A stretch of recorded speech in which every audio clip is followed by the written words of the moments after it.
Welcome back to Braintree Today. I'm Martha Constantinides and you're watching BCAM TV. Now we'll be getting into our latest stories from the week.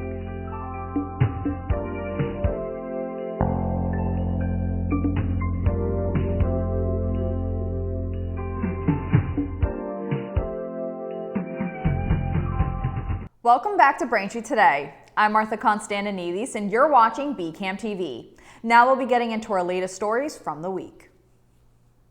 In a push to end the war in Ukraine, President Donald Trump is now advocating for a full peace agreement rather than a temporary ceasefire, following his much-anticipated summit with Russian President Vladimir Putin last Friday in Alaska. While the meeting failed to yield any immediate breakthroughs, Trump described it as productive, emphasizing their strong relationship and hinting that only a few unresolved points remain, one of which he called the most significant. Trump, who has previously warned of very severe consequences if Russia isn't serious about peace, shared his updated position on social media, stating that a lasting peace deal, not just a ceasefire, is the only way to truly end the conflict. Putin echoed the sentiment, calling the summit a chance to rebuild relations with the U.S. and address the Ukrainian problem. On his flight back to Washington, Trump called Ukrainian President Volodymyr Zelensky and NATO allies. Zelensky called the conversation long and substantive, underscoring the need for Europe's involvement in securing lasting peace. While no new sanctions were announced, Zelensky stressed they should be strengthened if Russia evades honest negotiations or stalls a trilateral meeting. In a major escalation of the federal takeover of law enforcement in Washington, D.C., the Republican governors of West Virginia, South Carolina, and Ohio announced Saturday that they're deploying hundreds of National Guard troops to the nation's capital. West Virginia is sending up to 400 troops, South Carolina 200, and Ohio 150, all federally funded to support what officials call a mission to create a safe environment and protect federal assets. The move comes as part of Trump's broader Safe Streets initiative, which has included deploying more than 800 federal agents, removing 25 homeless encampments, and potentially arming National Guard members. D.C. Mayor Muriel Bowser has criticized the operation as authoritarian, while legal and political pushback is growing, especially after the city filed a lawsuit to block the appointment of a federal emergency police commissioner. Millions of AT&T customers may now be eligible for cash payments of up to $7,500 as part of a $177 million class action settlement, following two major data breaches in 2024. The first breach, disclosed in March, exposed sensitive data of 73 million current and former customers, while a second breach revealed in July affected nearly all AT&T cellular users by leaking phone numbers tied to a third-party cloud platform. Customers who can document financial losses tied to either breach can file claims by November 18th, with payments up to $5,000 for the March breach and $2,500 for the one in July, or both if affected by each. AT&T denies responsibility but agreed to the settlement to avoid ongoing litigation, while emphasizing its commitment to data protection. Notices are being sent by Kroll Settlement Administration, and final court approval is expected in December. A legendary name in photography may be fading into history. Eastman Kodak, the company that once revolutionized amateur photography and coined the term Kodak moment, is warning it may not survive the year. In a recent SEC filing, Kodak revealed there's substantial doubt about its ability to stay afloat as it faces more than $470 million in debt with no committed financing to cover it.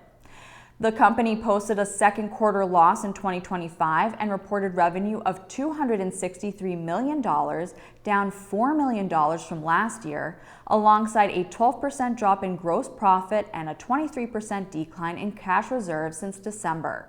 Kodak, which filed for bankruptcy in 2012 and shifted focus to printing, chemicals, and pharmaceuticals, says it's now prioritizing its advanced materials business. Wegmans has issued a recall on several of its Camembert cheese products due to possible listeria contamination. The FDA alert applies to items sold between July 1st and August 12th, including Wegmans medium soft ripened cheese, assorted cheese flight, grilled camembert with tapenade and roasted tomatoes, and caramel apple pecan topped brie. These products were sold in Massachusetts and across multiple states including New York, New Jersey, and Pennsylvania. No illnesses have been reported, but customers are urged not to consume the items and can return them for a full refund. Thanks for watching Braintree today. We'll be right back with more after the break. Heading into the city? Don't even think about driving. The T is by far the best value in the city. Park with ease at one of the many MBTA lots or garages with rates that beat anything in the city. You just have to tap your phone or contactless card and ride. No machines, no stress. It's modern, fast, it's easy. And the best part, you get dropped off steps away from where you want to go. Hop off at Park Street, explore the State House, Boston Common, and the Theater District. And don't miss a concert at the Orpheum. Ride smart, ride the T. So many reasons to get on board. Welcome back. The boys from Braintree made history but came up just short in their second elimination game at the Little League World Series on Sunday, falling 3-2 to Bonnie Lake, Washington. After a thrilling 7-3 comeback win against Texas on Saturday, Team Massachusetts was back on the field early the next morning in Williamsport, Pennsylvania. Despite shaking off fatigue and rallying from an early deficit, their hopes of another dramatic comeback were dashed when a smart throw from Bonnie Lake's pitcher stopped a late-game steal attempt at home plate. That crucial call was challenged but upheld. Still, Braintree's run was nothing short of electric. Proud families and fans say the team's performance this summer is something the whole town will remember. Braintree police are urging residents to stay alert after a wave of car break-ins spilled over from a nearby town into the Old Carriage Lane neighborhood over the weekend. Officials say several vehicles were targeted, and with summer being peak season for car theft, thieves are going after more than just the cars themselves. Commonly stolen items include airbags, electronics, purses, and even GPS units. In response, police have shared safety tips to help the public avoid becoming victims, including parking in well-lit areas, locking all doors and windows, hiding valuables in the trunk, never leaving keys inside the car, and using anti-theft devices like wheel locks or GPS trackers. They also remind drivers never to leave a vehicle running unattended, even at gas stations. After more than 8 years of legal wrangling, Braintree is looking to approve a long-disputed Chapter 40B housing project in Braintree Square.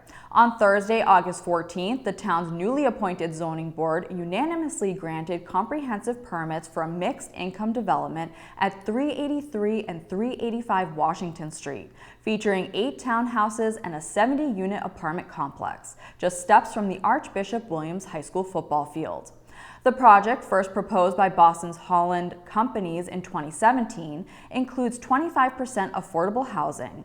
While previous town officials argued Braintree had met the state's safe harbor threshold to reject the project, appeals from the developer prevailed, with the Housing Appeals Committee and later the Superior and Appeals Courts ordering the town to issue permits. Officials now say the town is closing in on the 10% affordable housing threshold that would shield it from future Chapter 40B proposals. Planet Fitness in Braintree is stepping up for a good cause, partnering with Got Sneakers to launch a sneaker recycling drive supporting local Boys and Girls Clubs. From now through September 8th, residents are encouraged to donate gently used sneakers at the 749 Granite Street Planet Fitness location. The donated footwear will be collected in special bins and sent to Got Sneakers, a national organization that recycles and repurposes shoes to reduce landfill waste. All proceeds from the recycled sneakers will directly benefit Boys and Girls Clubs across Massachusetts, helping fund vital programs and services for local youth. The Delta Lodge in Braintree is also giving back in a big way this back-to-school season. The Lodge is hosting a school supplies drive every Monday through August to benefit kids in local communities. Donations can be dropped off at 403R Washington Street, and the Lodge is asking for essential items like pens, pencils, backpacks, crayons, erasers, index cards, notebooks, markers, and more. Organizers say it's a chance to support students in need and ensure every child starts the school year prepared. The Braintree Senior Center is offering a full slate of weekly programs and special events for residents 60 years and older this August. Weekly offerings include daily fitness classes, men's coffee hour on Mondays, game day on Tuesdays, the Asian Outreach Group on Wednesdays, and movie day on Fridays. For one-day events, the center is holding bingo on August 20th at 1 p.m., cornhole teams meet on August 25th at 1 p.m., and if you like painting, a crafts class will also be held on the 25th at 1 p.m. To sign up for any of these, contact the Braintree Senior Center at 781-848-1963. Thank you for watching Braintree Today on BCAM TV. We'll be right back with more stories in the area. And I'd like to tell you about some important projects we're working on here in Braintree to improve the quality of our local water bodies and to protect our town from the dangers of flooding and stormwater runoff. Stormwater runoff is the water generated from rain and snowmelt that flows over hard surfaces and does not soak into the ground. Stormwater runs through a system of pipes in the street and into our local water bodies, such as the Cochado River, Farm River, Manadequit River, and Sunset Lake. In Braintree, we have a separate sewer system. So what does that mean? That means that there are actually two separate pipes in most streets that carry stormwater and sanitary sewer separately. So when it rains and water washes into our catch basin system, it ties into the stormwater system, which transports water to our water bodies. Over the past 5 years, the town of Braintree has been working hard to maintain and improve our stormwater drainage systems. Now, we're constructing retrofits to the drainage system. These drainage retrofits use the natural process of infiltration to improve water quality and reduce potential flooding in our neighborhoods. At Penniman Park Elder Affairs, we're constructing a bioretention basin behind the building. What that is right before the water, which today runs piped to the Manadequit River. This project intercepts that pipe before it goes and discharges into the river. And it creates a place for the water to go first, which is the bioretention basin. And in that basin, plants and engineered soils will filter the water so that that water that's coming off of the neighborhood right now, unfiltered, untreated, will be collected into a rain garden, and that provides a lot of pollution control before the water ultimately makes it to the Manadequit River. I'm Rachel Horak. I live here in Braintree, and I'm the president of Sustainable Braintree. We think of ways that we can help our residents of Braintree live healthier lives that are in better harmony with our planet. And we want to be sure that our waterways are clean so that our residents can enjoy them both for recreation and for beauty purposes. The bioretention basin will filter out the bad bacteria out of the stormwater before it hits the Manadequit River. We add native plants that help filter out the pollutants so that the water is a little bit cleaner. Some of the ways that residents can help are reduce the amount of fertilizers that you use on your lawn, picking up pet waste, reducing the amount of garbage in our streets, and also raking the catch basins that you might see on the roadways. To pay for these projects, we're leveraging grants from the Mass DEP, the U.S. Environmental Protection Agency, and the Metropolitan Area Planning Council. As a Braintree resident, you should know that the town is actively working on projects that help improve the water quality in our water bodies. With your help and these projects, we will help filter pollution and keep Braintree's rivers, lakes, and streams beautiful for years to come.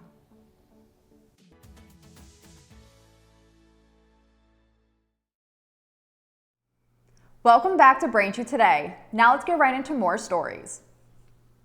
Massachusetts is gearing up for the global spotlight as the 2026 FIFA World Cup heads to the Bay State, with Gillette Stadium renamed Boston Stadium for the tournament, set to host 7 matches, including a highly anticipated quarterfinal on July 9th.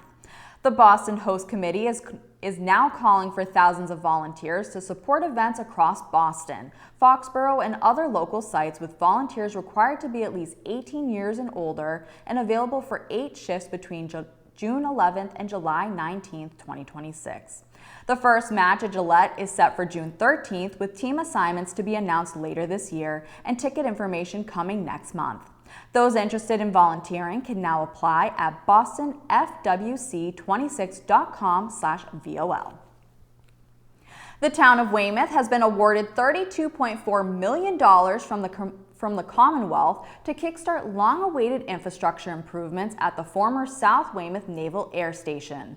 The funding, to be administered by Mass Development, will support the design and permitting of essential water, wastewater, and road infrastructure, paving the way for the site's transformation into a mixed-use community featuring 6,000 new homes and 2 million square feet of commercial space. The development is also expected to generate over $22 million in new tax revenue and create thousands of jobs while maintaining 885 acres of open space.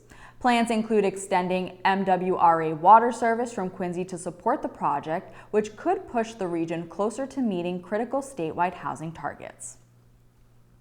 The City of Quincy's Public Health Commissioner, Marley Cosley, is planning to fight drunk driving charges stemming from an alleged incident over St. Patrick's Day weekend, according to police. Cosley was clocked at 100 miles per hour on Route 3 in Weymouth around 2 a.m. on March 16th before being pulled over and arrested for operating under the influence. A breathalyzer at the Norwell State Police Barracks registered his blood alcohol level at 0.10, which is above the legal limit, but Cosley's attorney says his client was not impaired and will not take a plea deal. The defense plans to challenge both the breathalyzer results and field sobriety test, calling the latter garbage science. Cosley, who was appointed by Mayor Thomas Koch in 2021 to lead the city's public health department, has held a prominent role during the pandemic response. A motion to suppress the breathalyzer results is set to be heard September 26th. Plans for a long overdue presidential library honoring John Adams and his son John Quincy Adams are finally taking shape in Quincy. Despite being the second and sixth presidents of the United States, neither has a presidential library, a fact local officials and historians call shocking. Now, with Dr. Kirk Graham, former director of the Truman Library, leading the charge as the center's first president, the new Adams Presidential Center is inching closer to reality. Quincy City Councilor Scott Campbell said the project will be done with care and collaboration, including input from Adams family descendants who see the library as a fitting tribute to the family's national legacy. Let's do it right, not just fast, Campbell said. Graham added, this isn't just for Quincy or Massachusetts, it's a national moment. It's officially back-to-school season, and just in time for back-to-school shopping, Simon Centers across Massachusetts have teamed up with the nonprofit Cradles to Crayons to collect clothing donations for kids in need. Participating malls will have bright yellow school bus displays, inviting shoppers to grab a tag with requested items and return donations to a listed drop-off spot. Braintree and South Shore residents can find the display at South Shore Plaza near Macy's Selfie Wall, with donations accepted downstairs at the management office. The drive runs through September 1st, and for more information, you can visit cradlestocrayons.org. Thanks for watching Braintree today. We'll be right back with more in entertainment.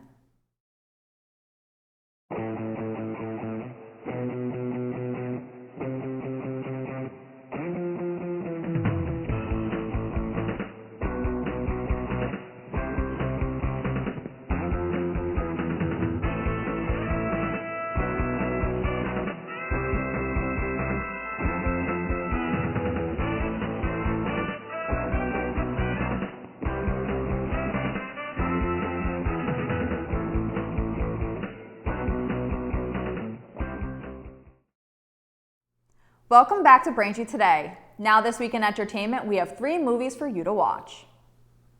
First, Nobody 2 follows workaholic assassin Hutch Mansell, who takes his family on a much-needed vacation to the small tourist town of Plummerville. However, he soon finds himself in the crosshairs of a corrupt theme park operator, a shady sheriff, and a bloodthirsty crime boss. The film stars Bob Odenkirk and Connie Nielsen. You can watch Nobody 2 now in theaters. Next, East of Wall follows Tabitha, who after the death of her husband wrestles with financial insecurity and unresolved grief while providing refuge for a group of wayward teenagers on her broken-down ranch in the Badlands. The film stars Tabitha and Portia Zuniga. You can watch East of Wall now in theaters. And finally, In Weapons, when all but one child from the same class mysteriously vanish on the same night at exactly the same time, a community is left questioning who or what is behind their disappearance. The film stars Julia Garner and Josh Brolin. You can watch Weapons now in theaters.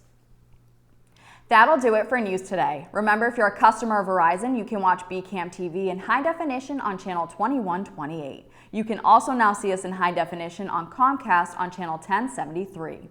I'm Martha Constantinidis, and thank you for watching Braintree Today on BCAM TV. We'll see you next time.